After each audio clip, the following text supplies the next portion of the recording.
right, folks, how you doing? WrestleTrueResults303.com. Check out the website, link in the description box, social media, related topics. Once again, I just want to thank you for tuning in. I hope these videos are helping. That's what it's about. Share this channel with others. I would appreciate it. Coming at you today with the Church Journal. Like I said, if you want to really get the most out of church, we must be willing to talk about it. And how are we going to talk about it if we forget about it?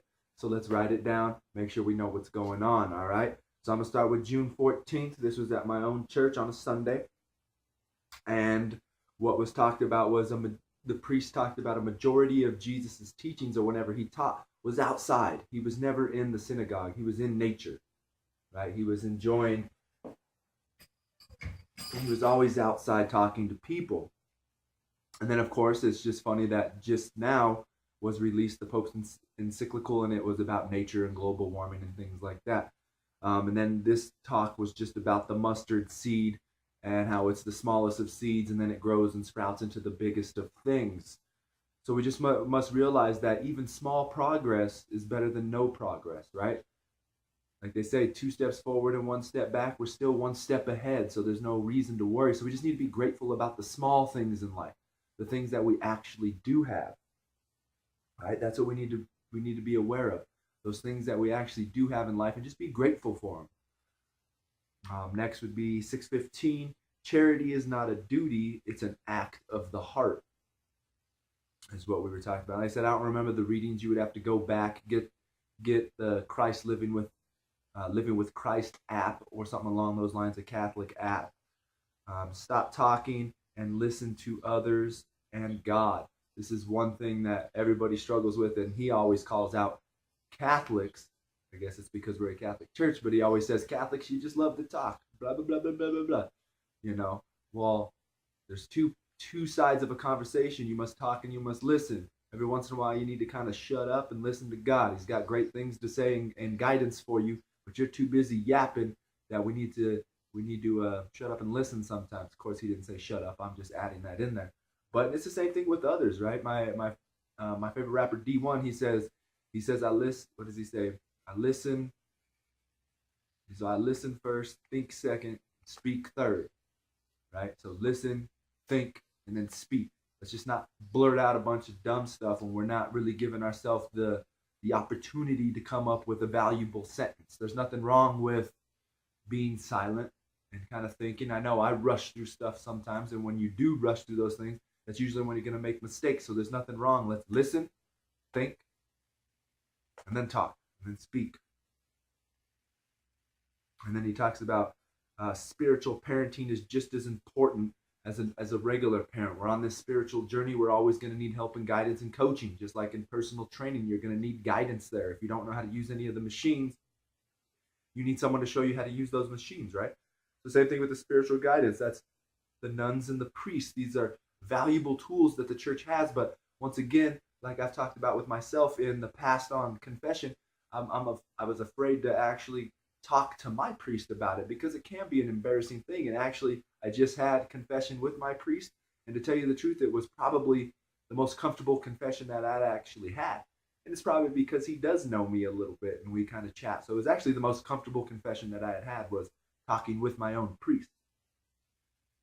And like I said, it's because you're kind of joking and things are, joking around with him. And like I said, it's not this, you're a sinner, oh, you're going to hell. No, they actually talk to you. It's like counseling, folks. It's free counseling. If you're a Catholic and you're not going to confession, get in the confessional. It is a great experience for you. 6:17. I missed 6:16. I don't know what happened that day. Something happened. I'm sure I read the Bible, but I didn't actually write anything on it. So I slacked there. 6:17:15.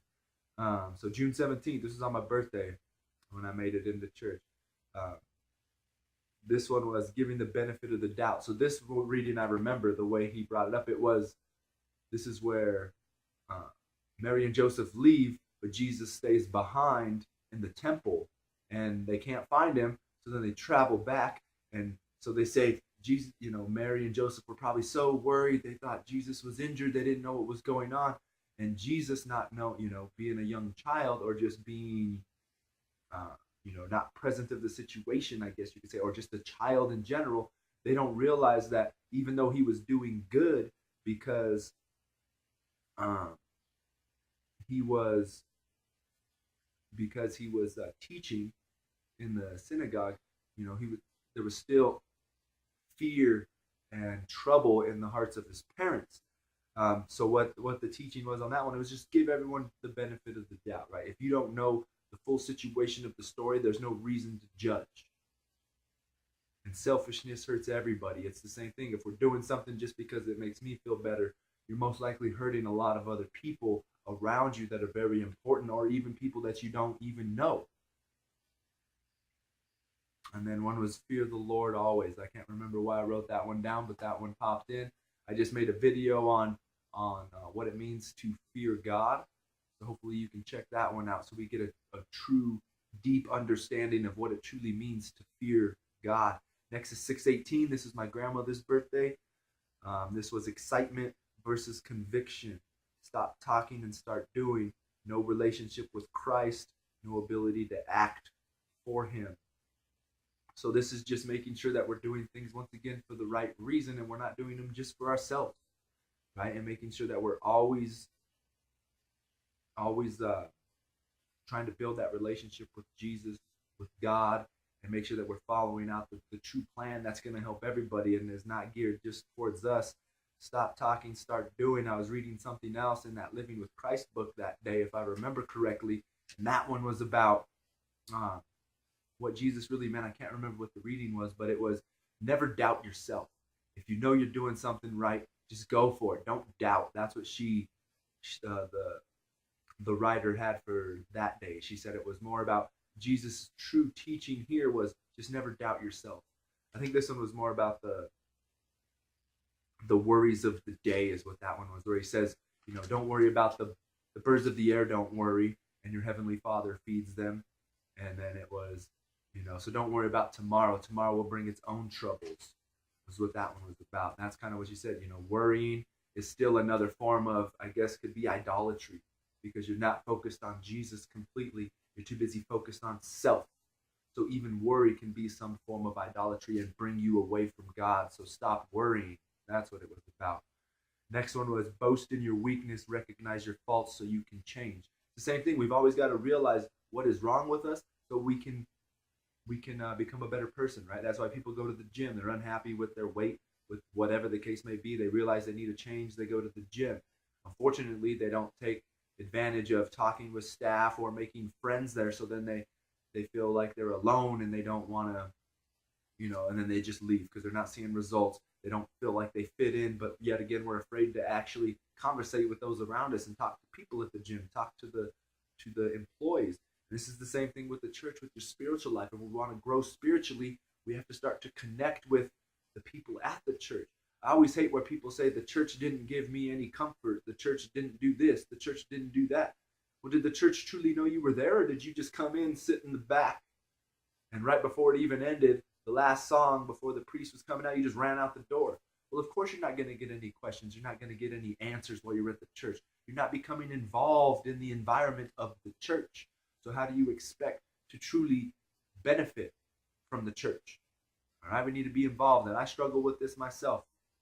And the last one, Saturday, June 20th, you can't serve two masters. Worrying divides you and God.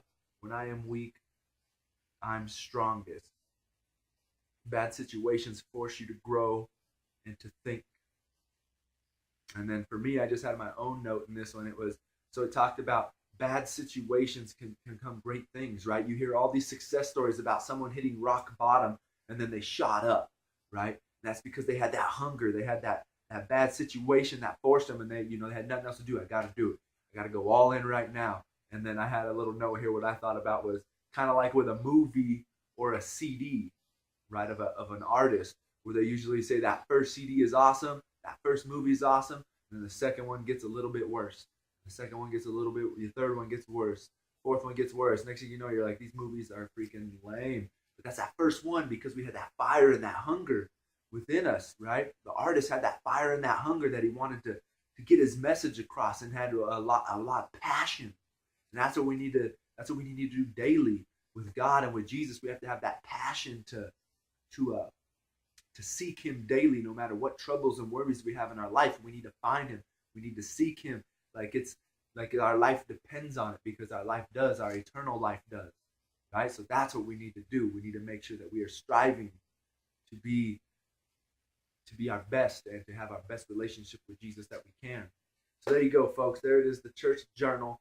That was, like I said, June 14th through the 20th. I missed a day in there, but hey, what can you do? Try your best. So once again, I thank you for tuning in. I hope this video helps you on your spiritual journey, your journey with Jesus. Hopefully you found a few good tidbits in there that can help you. So once again, subscribe to the channel, share and like these videos.